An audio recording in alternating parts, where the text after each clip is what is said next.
Pushkin. Christmas is 1 week away. And how am I celebrating? With restraint and circumspection. In the Gladwell family, we do a mid-century modern Christmas. Spare, elegant, minimalist. Lots of the baby Jesus in a tasteful Scandinavian leather and rosewood manger. No Santa, no reindeer, no elves. Not so for my colleague, Ben Nadaf Haffrey. The Gladwells impose a dollar limit on gifts. Like price controls in some socialist state, the Nadaf Haffreys spend months thinking of what to get one another. The Gladwells buy a tree at the last moment and would be happier if we could just move the whole operation outside around the Douglas pine in the backyard.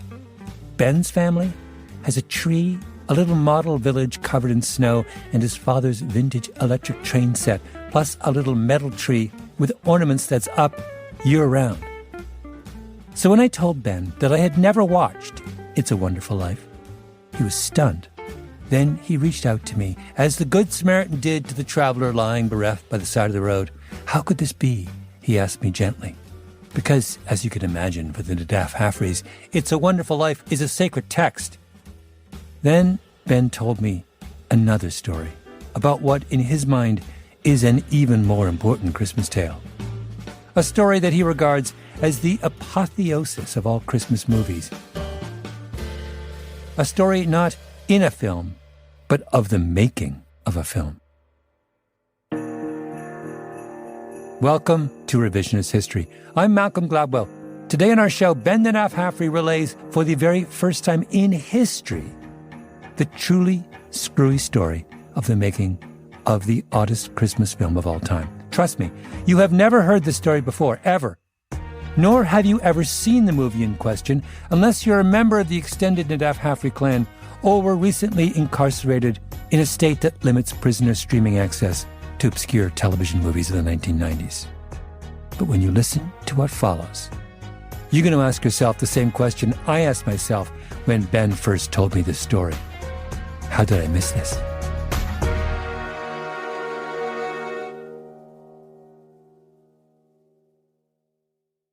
Unlike Malcolm, I am a great lover of Christmas movies. Every year, as soon as Thanksgiving's over, I'm firing up The Bishop's Wife, Miracle on 34th Street, or It's a Wonderful Life. And then there's my favorite Christmas movie, a little less famous. The 1945 romantic comedy, Christmas in Connecticut. I've watched it pretty much every year since I was little. Barbara Stanwyck plays a magazine columnist who's famous for entertaining on her grand Connecticut farm. She's known as a great cook. It's the end of World War II, and her magazine's publisher has an idea for a great feature. She'll host a returning war hero for Christmas on her farm. There's just one problem. It's all a lie. She doesn't live in Connecticut. She lives in a tiny apartment in New York, and she has no clue how to cook. My farm? Oh, yes, my farm. Oh, my farm. And he wants to see you right away to arrange it. Arrange it? Are you crazy? Where am I going to get a farm? I haven't even got a window box. That's just it. We'll have to stall him off. You know what a stickler he is for the truth. If he ever finds out we've been making all this up, he'll fire the both of us. Chaos ensues. It's a classic screwball comedy and a total delight. But the thing I really want to tell you about in this episode is what happened after I discovered, quite by accident, that there was a remake of this favorite Christmas movie of mine. An action-packed, star-studded, joke-filled, really very different version of the original. Made for TV and directed by none other than Arnold Schwarzenegger. A kind of shocking twist, if you ask me. I mean, why would the Terminator take on Christmas in Connecticut? So I did what any good Christmas fiend would do. I talked to a dozen people about something that happened 30 years ago for way too many hours to get the real story. And I discovered in the process what I've come to regard as the greatest Christmas tale of all time. I've told the story many times. I've never told it on the record. It's a big story, so if you've got the time, I will tell it to you. That's Stan Brooks. In the early 1990s, he was an independent made-for-TV movie producer. So I'm developing movies, and a friend of mine goes and gets the job at TNT. And I make the very first movie for him. TNT launched in 1988, at the start of the cable television revolution. Then as now, cable was expensive, but it was growing. The whole game was trying to raise awareness to get people to sign up. And with channels running 24/7, there was a lot of space to fill, which led to a boom in made-for-TV movies.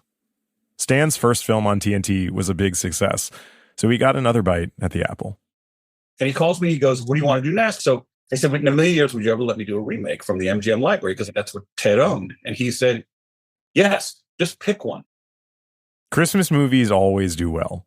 And there was one Stan loved, Christmas in Connecticut. And I'd known the Barbara Stanwyck movie. And so I said, well, this could be a good one. It was right as Martha Stewart was exploding. I thought, well, what if this is Martha Stewart? What if she's on TV and has an empire and it's all fake? And so they loved that take. And so off we went to the races.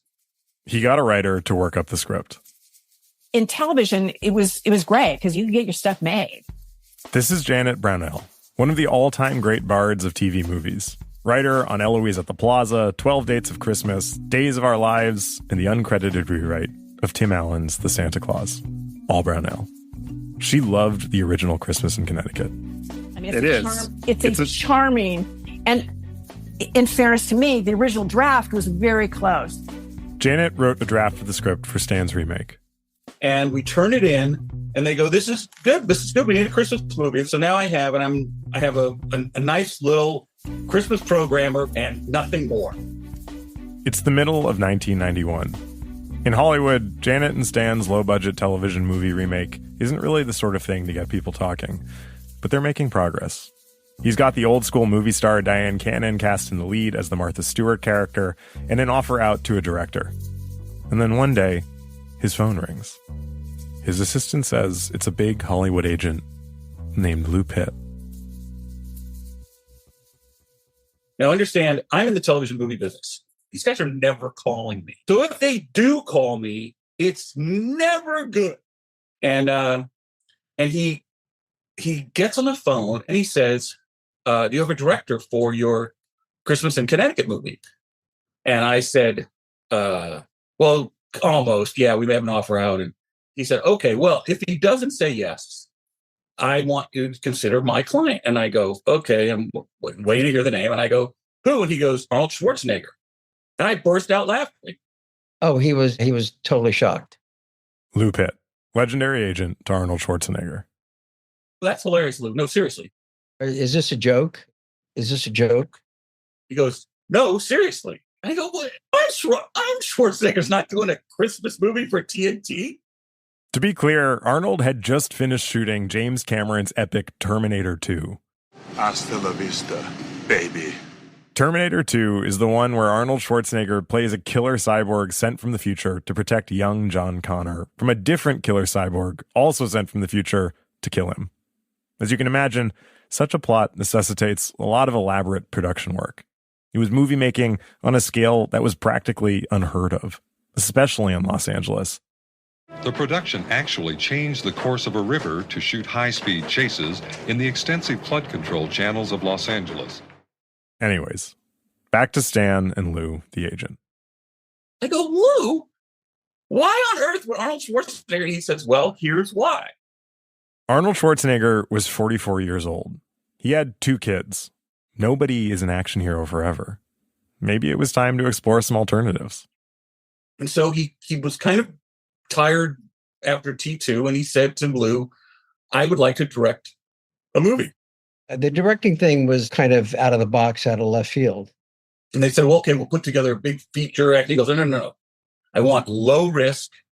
If I do a terrible job, I don't want anyone to be upset. I don't want a big budget. And I want it to be family friendly because I don't want anything to be controversial. Nothing. I just want something very simple. And the only one that fit the bill was Christmas in Connecticut. So I said, okay, I'll call you if this guy passes. And I hang up the phone, and of course my heart's jumping out. I go, what? And I said, yeah, I'm serious. I read it. I think he'd like it. So get me an offer. Stan gets the green light from the executives at TNT. There's some negotiating, and they offer Schwarzenegger $100,000. And then one night, Stan's phone rings. I pick it up, and I hear, Stan Brooks, yes, please hold for Arnold Schwarzenegger. And now, seriously, I can see my heart beating. And he goes, hello. I go, Arnold, are you the guy with this Christmas script? I said, yes. He says, it's fantastic. I'd love to direct it. I go, okay. He goes, but I have to shoot in Los Angeles and I have to do it in these days. And then he goes, and I have some notes on the script. I go, okay. Can you be here in an hour? And I go, no. He goes, can you be here on Wednesday? I go, yes, I can be there on Wednesday. He goes over for a meeting at Arnold's offices in Santa Monica. So now I'm going to this meeting on Wednesday, and you walk in, and there's this giant lobby, and the first thing you see is the exoskeleton, the metal thing with the red eyes from Terminator. So there's no doubt, I mean, the posters are up on the wall, but there's no doubt when you walk in and you see this 7-foot thing, you go, oh, crap. I know where I am. My heart's beating. And I go in, and he's in his office, which is massive. I mean, it's like, size of a football field. And he's on one, you walk in on this end, and he's on the other end. So you got to walk past all the, the props and stuff. And then he's at a big, huge desk with a big, giant chair. And behind him is a bookshelf, but with all of the Mr. Universe awards, not film stuff. It's all his bodybuilding awards. And I remember we were going through the script, and I said, hey, I want to use the restroom. And he pointed to me by putting up his bicep and pointing it like this. And his bicep comes clean. He goes, it's that way. And I go, was that just to show me your bicep? And he goes, I have to show the guns whenever I can. And I was like, okay, so this guy definitely has a sense of humor about himself. They sit down. Arnold has notes on the script. He wanted more humor and a little more jeopardy. And so we added in this sort of big action sequence at the beginning where he rescues the kid. And all of a sudden, Janet Brownell, who wrote the original script for the remake, is looking at a very different movie. The whole thing took this 180-degree turn at that point. It was just like, what is and Stan just did not want to lose him. And I'm like, okay, I truly don't see this, but if it gets a film green light, I don't give a shit. Arnold wants them to get someone else to come in and punch up the script. He wanted more humor. And as it happened, my best friend in the world had written Commando. Commando, the 1985 action film starring Arnold Schwarzenegger, which the critic from the LA Times referred to as a, quote, gory crowd pleaser and a glorified fireworks display. And Arnold loved them and said, do you think you could get him to do a comedy pass? Jeff Loeb, the friend who wrote Commando, gets hired to do the rewrite with his writing partner. We walk in, he's sitting on a white couch that is literally the length of the biggest limousine you've ever seen in your life. And he has his feet up on this white porcelain marble table. He's got a big cigar in his mouth and scripts all around him. And he doesn't say hello. He doesn't introduce himself. He doesn't do anything. The first thing out of his mouth is, so what have you guys been doing since Commando? Clearly not going to the gym. I just have to say, everyone in this episode is going to do their own Schwarzenegger impression, which is good because even though we couldn't land an interview with him, I feel like he's here with us in spirit. Anyway, they settle in and start rewriting the film Commando style. So that's where things kind of went off the rails for me personally, because it's like, okay, this is becoming a completely different thing. It just Schwarzeneggerized into this thing that was bigger than life. I mean, she just did an amazing job. We didn't make any real big structural changes. That's all hers. But a dialogue pass and go through it and try to find more of Arnold's vision. They start burning through the script. A big job for any director is giving notes on the rewrites.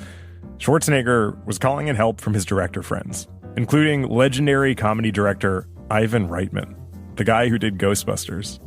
Everyone was working to realize Arnold's vision. Now you have to understand that on Commando, he would do this all the time. He would go, I have a great idea. Listen, this is what I want to do. When the guy comes at me, I want to throw a buzzsaw at him and it chops off his arm. And then I'm going to pick up his arm and punch him in his face with his own arm. And we would go, well, we like the buzzsaw part. Can we just do the buzzsaw part? So, like, our job is not to go, maybe that's not going to work. Our job is to make it work. And it doesn't help that the next day he would say, okay, we're doing really well. We're really getting there. It's really coming to where I want it to be. So I gave it to Stephen. And Stephen talked to me last night. And he says, I have to really be careful about it. And this is what I want you to do. And again, I'm like, is Stephen the guy at the gym? Is Stephen... Who is Stephen? And then suddenly as you go, as he starts to sort of talk more, you go, he's talking about Steven Spielberg. This was beginning to look like a train nobody would step in front of. Back at TNT, the executives had a dim sense of what was going on. It's not how it's done now. Laurie Posmantier, one of the TNT executives. Whether you're famous or not as a director, that doesn't happen, to let somebody go and change things as much as we're changed. Meanwhile, they've cast the rest of the film. Joining Diane Cannon would be Hollywood screwball legend Tony Curtis, probably best known for playing opposite Marilyn Monroe in Some Like It Hot. Along with him would be ex-country music star Chris Christopherson. Here's TNT's senior vice president of production at the time, Nick Lombardo.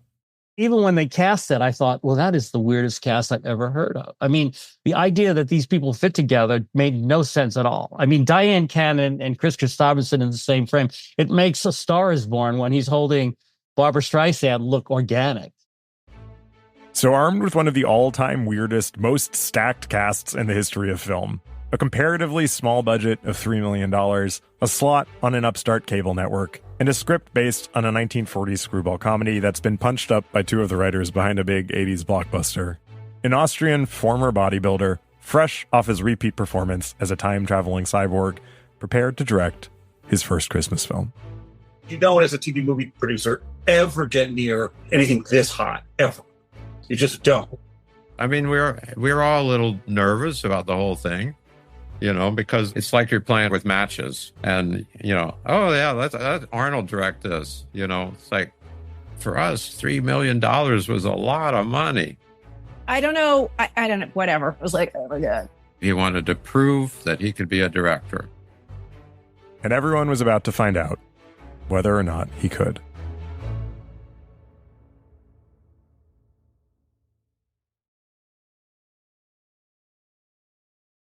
Christmas in Connecticut, the remake, began filming about 2 months before Christmas in Los Angeles. Because Arnold Schwarzenegger had never before directed a feature film, though let the record show he had directed an episode of the TV show Tales from the Crypt, the production arranged for things to film more or less in the order they happen in the film. There's a lot less to keep track of continuity-wise that way. But this also posed a problem. One of the anxieties of adapting a great work of art is figuring out how to make it your own. The 1992 made-for-TV remake of Christmas in Connecticut does this immediately by introducing its male lead, a park ranger named Jefferson Jones, mid-workout routine in his mountain cabin. If you're looking for signs that this is not your grandmother's Christmas in Connecticut, the sight of Chris Christopherson as Jefferson Jones sweating after busting out some chin-ups on a beam in his cabin is your first warning. A man on the television offers some brisk exposition while he cools down. In the last hour, experts predict this should be the biggest storm to hit the Rockies in the last decade. More than 4 feet of snow is anticipated to blanket the area in the next 48 hours. The phone rings. Another ranger is calling to tell Jones a kid has gotten lost in the blizzard. He has to go out and find him. This is the fabled action sequence Schwarzenegger had requested. They shot the blizzard on a soundstage. It's the moment Jefferson Jones becomes a hero, which is why he gets invited to be a guest of Elizabeth Blaine's for her Christmas special in Connecticut. It's got to look epic. It's got to have that Arnold Schwarzenegger feeling. Unfortunately, Terminator, this is not. Here's Jim Wilberger, director of production. There's a scene where Christopherson, suddenly has rescued the kid, and you see him roll down this little hill of snow, which was shot on stage. And trying to make more of it because there wasn't that much set for that little hill. And And then suddenly you see all the people rush in to rescue. I mean, this was just not good blocking.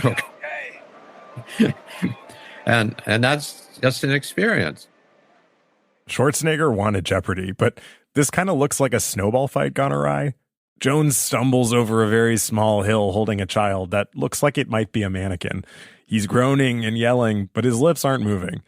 So, tough start. Luckily, though, a lot of the film is set inside Elizabeth Blaine's fake Connecticut house, where she's shooting a Christmas special in celebration of Jones. The bulk of production happened there, so the whole crew set up at a house in South Pasadena for the real work. This introduced Arnold to the second problem of directing: actor ego management and the issue of his trailer. Arnold's trailer was like a house on wheels. It was literally like you'd look at it from the outside and you'd say, wow, that's got all kinds of pop outs and the roof went up and everything. But when you got inside, it was literally like you had just walked into like the Greystone Mansion. It's probably almost 3 times as wide as a normal trailer. And it was the length that became the issue. Diane comes in and she says, "Why is Arnold's trailer bigger than my trailer? Nobody's supposed to have a bigger trailer than me." Diane Cannon was the star of the film, but she was maybe realizing that this production was all about the director. Schwarzenegger, though, was dealing with other problems. Namely, he had chosen one of the hardest genres for his first major directing foray. Screwball comedy is like dancing on the head of a pin. It thrives on chaos, but it has to be a kind of controlled chaos. With his big personality cast, low budget, short timeline, and hastily rewritten script, Schwarzenegger had an excess of chaos and a minimum of control. I mean, you have one somewhat disgruntled actress portraying fake Martha Stewart, and another who's a macho park ranger, but who for no apparent reason relays this backstory partway through the movie. Actually, before I moved to Colorado, I lived in Chicago. I grew up there. Taught comparative literature at the university for 10 years. Really? I got offered tenure and head of the department, and it's what I thought I wanted. But it meant being caged in by concrete and crowds for the rest of my life. This is, I'm pretty sure, the only time in the entire film Jefferson Jones is passed as chair of the University of Chicago's comparative literature department is mentioned.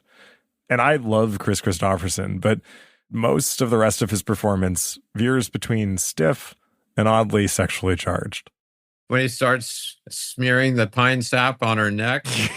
Yeah, it's just kind of transcendently weird. Yeah, well, not to mention his 2 times he's like staring at her butt, up close. There's an extensive shot of that. I bet you can't buy that at Bloomingdale's. You're right. So you've got 2 characters who really just barely hang together.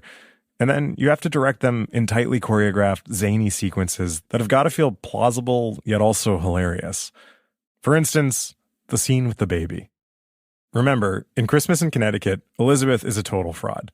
She doesn't know how to cook. It's not even her house in Connecticut. And she's got this fake staged family with her, including a fake baby. She had to keep up appearances for the sake of her column. In the original film, there's a lovely scene where she and Jefferson Jones give her fake baby a bath. She, a supposed domestic goddess, is meant to bathe her child, which she suspiciously has no clue how to do. He steps in and does it for her like a total pro. It's part of why she falls in love with him. And because it's so well executed in the original film, we believe they're falling in love in this totally implausible moment. Soap? Soap, there. Oh. Oh, Roberto, she's eating the soap. What'll I do? What hurt her? They all do it. Oh, really? Oh, you'd make a wonderful father, Mr. Jones. You're not married yourself by any chance, are you? No. Cards are stacked against me, I guess. Every time I meet a girl I like, it turns out she's already married. Oh, that's too bad. Now, this also happens in the Arnold Schwarzenegger version. Maybe we should finish up for her. Finish up what? The bath. You know what? I just had the most wonderful idea. How would you like to bathe her? Me? Sure, I think it'd be fun for you. Here. What happens next is the greatest travesty in the history of bath time. It's as if you gave 2 aliens a baby and said, give this a bath, not realizing that on the planet they're from, not only are there no babies or baths, but actually there's not even water. What do you remember about that? Well, some of that was improvised. What happens is they just drench the baby in shampoo, and then they barely wash any of it out. On the bad scale, it's 2 rubber duckies out of 10. But the premise of the scene is that Jefferson Jones is crushing it. It was pretty hilarious, I thought, and also very clumsy. And they really gooped up the kid's hair. Oh, my God. I don't know. I'm sure the prop guy put it too much shampoo. Here's some soap, sweetie. Here's the soap. Here's your duck. That's a director thing. I mean, that is a flat out director fail. I mean, that right there. Retake the scene. 100%. And there probably were 3 or 4 versions of that. That's the one he chose. You know, it's not like that was the only one. She sure likes that. You're awfully good at that for a bachelor, you know. You sure you don't have a whole slew of kids hidden somewhere? I nursed a couple of bear cubs till their mother came back. This is better than bear cubs. You see a beauty? It's like on SNL when the actors break and laugh. When Elizabeth's like, I'm not sure if we got all the soap out. And Jefferson's like, well, we didn't. That's the true reaction. And it must be improvised. But then they go back to the scripted version where Jones is doing a great job. Most of the people on set have some kind of moment like this. You know, the forest with the snow and the sleigh that comes along. And there's even one shot I noticed where you can see the wheels under the sleigh. I remember the day I was there, they were filming that scene where chaos erupts, you know, and the tree falls down and all that. We had to do that scene quite a number of times. It was as chaotic as the scene is, but behind the scenes, it was even more so. It's a little like opening a bologna factory for culture. You know, it's sort of like, what's going on in there? Nothing good. Nothing good. Don't ask anything. So it was kind of hectic on set. And yet, I think you can hear in people's voices how much they love telling this story. Pretty much across the board, this was a happy memory for the people I spoke to. Not least of all because they never lost sight of just how improbable it all was. And then in the middle of all this is Arnold running around going, you know, move the camera over here. I do this over here. Let's go do this. No, I think it could be 10 times funnier. Come on. So there's Arnold's voice, you know, just bellowing out. And that was the other thing that I really remember was that while this is happening, while we're making this little tiny movie, he is in theaters with Terminator 2. And it's doing numbers that no one has ever seen before. And we were on set when it crossed $500 million. But when you're standing next to the guy who's the star of that movie, and his major concern is whether or not, is it in focus, forehead, let's go. The forehead thing, you're not the first person to bring that up. Several people mentioned to me that Arnold Schwarzenegger's favorite put-down was to call someone a forehead. This actually made it into the movie when Elizabeth Blaine and Jefferson Jones get pulled over by the cops mid-sleigh ride. The one where you can see the wheels. This happens. Put your hands where I can see them. You're both under arrest. Oh, come on. Come on, you foreheads. Get them up. You what? This is actually a big part of why I love this movie. It has a kind of free jazz improvisatory quality to it. It's oddly self-referential and also very sweet. It's like how you can hear in someone's voice when they're smiling. That's how this movie feels. Because even at the risk of himself being labeled a forehead who couldn't direct the movie, Arnold Schwarzenegger was showing up every day and putting in his all. For the film buffs in the crew, it was a dream come true just to work with him, or with a legend like Tony Curtis.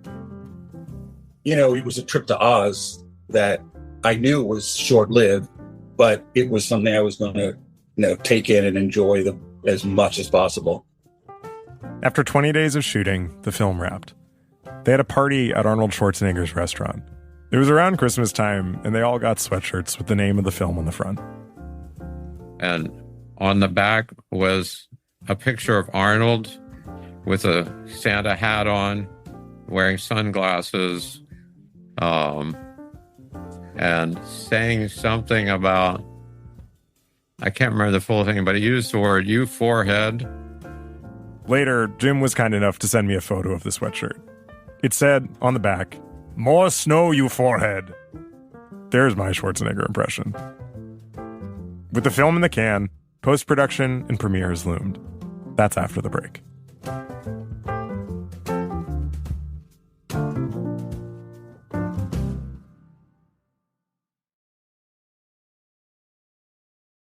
Before we get to the premiere of Arnold Schwarzenegger's 1992 Christmas in Connecticut remake, I want to tell you about something that happened earlier this year. Thank you all for coming. Thank you, Mitch, for coming down from Detroit. Thanks for having me here. Malcolm interviewed Mitch Albom live on stage at the 92nd Street Y. Albom is the best-selling author of some ungodly number of books, but he's probably most famous for Tuesdays with Morrie. He and Malcolm were there to talk about his new novel about the Holocaust, The Little Liar. They were warming up with some Mitch backstory about his time as a musician in New York. I tried the whole starving musician thing, and I played in all the clubs around here on Monday nights. I was backstage at this event, peering out. I hadn't read Mitch's book. I was up to something else. Wait, we should probably do this before we get too far afield. On the music thing, if you've been talking so much, you will note that behind you, there is a Korg.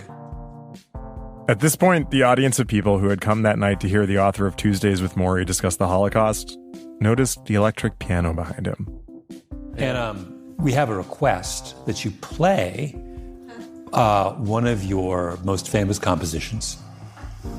Which, you know what I'm talking about. I'm talking about Cooking for Two from the legendary Arnold Schwarzenegger 1992 made-for-TV movie Christmas in Connecticut.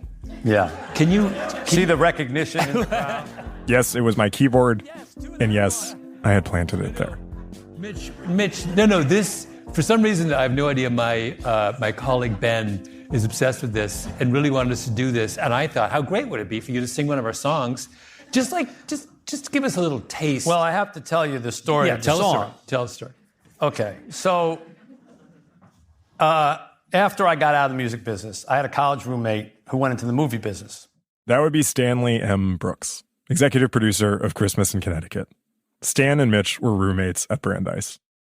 And he knew that I was a musician, and he was making a movie with Arnold Schwarzenegger as a producer, and Schwarzenegger was the director of Christmas in Connecticut, the remake. Sounds about as good as it was, I think. And they needed it's a song because she played Diane Cannon played the lead, and she was a cook on TV or whatever. Yeah. So the song had to be about food, and they wanted to use Harry Connick's Recipe for Love or something like that, but they couldn't afford it. Yeah. So Stan calls me and says, we need a song that's kind of upbeat about food for Arnold Schwarzenegger's movie. Can you do it? You know, I said, well, when do you need it by? Thursday, you know. It was Tuesday, you know. So I just went and wrote a little song, and my wife is a singer, a fantastic singer. And I said, honey, can you sing this song because we don't have time to go find anybody else? And he listened to it and he said, I like the one with the girl. And that's how the song was chosen. Yeah. I want you to play it. I really think you should. So it went, now remember, it had to be about food. So it went,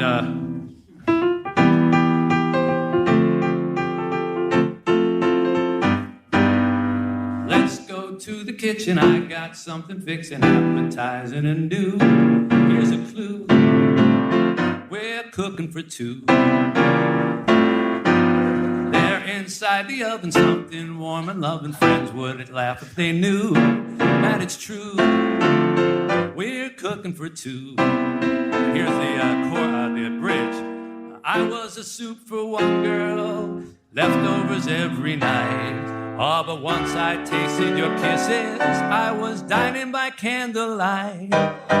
Here's a recipe for all the world to see. We take some me and some you, let it stew. We're cooking for two. I love you. Ba, ba, ba, ba. We're cooking for two. Ba, ba, ba, ba. Ba, ba, ba, ba, ba, ba, ba.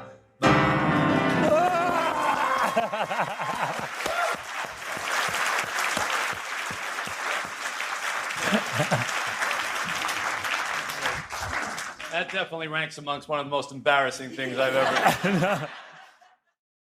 They planned to play it over the credits. With the Mitch album closing track in hand, Christmas in Connecticut was almost ready to debut. Most made-for-TV movies you just put out on television, but not this one. First of all, TV movies don't have screenings. If we have a screening, it's like 10 people and, you rent a screening room somewhere. Like, this was the big theater at the DGA, which holds, 1,000 people, massive screen. And there's a huge red carpet and a press line. We had 2 theaters going, and they were filled. When I tell you that there's never been a television movie before or since that had a press line, and he's walking down, working the press, and the TNT publicity person, this is Stan Brooks, executive producer. Arnold! According to Stan, Ivan Reitman and James Cameron were there, along with a whole slew of Hollywood royalty. The screening was in LA. It was a media sensation. Watch out, Hollywood. There's a new director in town, and he's used to making a big impact. That is, in front of the camera. When you act and you see such talented directors as I've worked with, it inspires you. Janet Brownell, the screenwriter, was not having such a good night. I remember sitting at the screening with my agent, and I was like crying. I was like, oh my God. Why were you crying? Because it's like, it's so bad and my name is on this. My agent was very fast to get me a drink at that point. I just remember outside, there was kind of a Christmas themed sort of party and just like, I need to get out of here. But there was no putting the genie back in the bottle. TNT was running promos nonstop. I love romantic comedies, so I made one myself. Christmas in Connecticut. It's a romantic comedy. With all the trimmings. What in the world could possibly go wrong? Christmas in Connecticut, directed by Arnold Schwarzenegger. You have a problem with that? A TNT exclusive premiere, Monday, April 13th. I don't know if you caught that, but the film came out in April, 1 week before Easter. As one review put it, quote, "Don't ask me why a Christmas movie is premiering in April." As his then-wife Maria Shriver reflected, he just does. He's a big one on don't think about it or talk about it. Do it. And then he goes, I think we want to screen it again. That was too much fun. I go, okay. I go, I'll see if I can organize. He goes, no, I want to screen it in Washington with my friend Jack Valenti. So now we all fly to Washington. And it was a who's who of Washington. And it was senators and members of cabinet. It was a seated dinner. And I remember my wife and I sit down. We've been working the room, so we sit last at our table. And the guy next to me has got like a dress uniform on. And I say, hey, Stan Brooks, I'm the producer. And he goes, hey, Oliver North. Oliver North of Iran-Contra fame. The film was a big hit in the Beltway. Suffice it to say, this made-for-television Christmas movie had an unusually big reception, but it also didn't really do much to establish Arnold Schwarzenegger as a director. The reviews were mixed. Well, I'm looking on IMDb right now. It's like the rating is 4.8 out of 10. And they're not far off. Nobody had any, oh my God, we're making It's a Wonderful Life. I realize I've had a lot of fun with this movie. And gun to my head, do I think it's good? No. But do I love it? Obviously, yes. Because it's so totally weird and overcommitted to its bit that it has a kind of joyfulness to it that honestly gets me in the Christmas spirit. And at its core, like the best Christmas films, the story behind the movie is a story of love and friendship between Arnold Schwarzenegger and Stan Brooks. 2 men brought together by a love of making movies. After the film, Stan and Arnold stayed in touch. Stan even moved into Arnold Schwarzenegger's office building. Their kids played football together. And even though they never made another movie together, their collaboration had one more act. Almost 10 years to the day from when Christmas in Connecticut began shooting, Arnold Schwarzenegger became the governor of California. At the time, there was a lot of hand-wringing over an issue called runaway production. Lots of states had started offering tax breaks to lure films into shooting somewhere other than California. It had become a real problem for Hollywood as an industry town. And this was one of the crises Schwarzenegger would have to face in his new role as governor. Now, the way people talked about his becoming governor was the same way they talked about his becoming a director. So it only makes sense that he wanted Stan Brooks in his administration. So when he became governor, he was in about a year, and he called me and he said, how would you like to be on the film commission? And I said, well, that's a dumb idea. He goes, why? I said, well, because I don't shoot movies in California. I said, I'm like the worst person you could put on the film commission because I take my movies out of state. And he goes, no, that's why we want you, because we want to try and pass the tax credit. Stan joined the California Film Commission, and over the next few years, he was a key part of the lobbying efforts to pass the tax credits that would make it easier to film in California. It was a hard fight. And so I ended up making a short documentary film where we interviewed some of the families that left on why. And that ended up being more powerful than any speech we could make in their office. The first tax credits passed in 2009. They've been renewed ever since. So back to our original question. Why did Arnold Schwarzenegger direct this bizarre one-off Christmas film? I found my answer in a story Stan told me. He said to me one night, we finished around 7 or 8, and he goes, what are you doing? And I said, I'm going home. He goes, Maria's making dinner. You want to come to the house? So, oh, yeah. So we both jump in our cars and we drive to Pacific Palisades. And at that dinner, I remember Arnold turned to me and he says, you're very talented. I don't understand why you don't do big features. And I said, to be honest, I didn't get in the business to make big, famous movies. I got in the business to make movies. And I get to make 2 or 3 a year. If I'm in the feature business, I'm lucky if I make one every other year, every 3 years. I go, I'm happy with my life. He goes, well, that's fantastic. 3, 2, 1. We wish you a Merry Christmas. We wish you a Merry Christmas. We wish you a Merry Christmas. Happy New Year. Dreadful. That was the worst. I couldn't What's the matter with you guys? Really hard.